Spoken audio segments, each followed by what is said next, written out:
మీరు కర్కాటక రాశిలో జన్మించిన వారైతే మీరు ఈ వీడియో పూర్తి వరకు చూడండి. సో కర్కాటక రాశిలో ఎవరైతే జన్మిస్తారో మీ రాశ్యాధిపతి చంద్రుడు.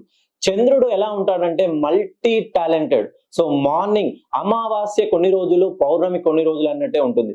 మీకు పని దొరుకుతుంది, ఏదైనా అవకాశం వస్తుంది, కానీ ప్రతిఫలం పొందే సమయానికి అమావాస్యలోకి వెళ్ళిపోతారు. ఏదైనా ఒక కాంట్రాక్ట్ కోసం మీరు ప్రయత్నిస్తుంటారు, వ్యాపార పరంగా నూతనంగా నేను ఒక కాంట్రాక్ట్ తీసుకోవాలని వెళ్తారు, అన్ని డాక్యుమెంట్స్ సబ్మిట్ చేస్తారు, ఇంకా ఇష్యూ అయ్యే సమయానికి ఏదో ఒక ఆటంకం వచ్చి పడుతుంది, అది అక్కడికే ఆగిపోతుంది. కర్కాటక రాశిలో మీకు రాశ్యాధిపతి చంద్రుడు అవడం వలన మీ జీవితంలో ఎంత డబ్బు అయితే సంపాదిస్తారో అంతే డబ్బు కోల్పోతారు.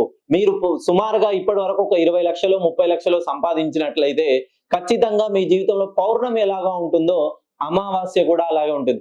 కష్టపడతారు, కష్టానికి తగ్గట్టుగా ప్రతిఫలం ఇప్పటి వరకు కూడా మీ జీవితంలో అందుకోలేదు.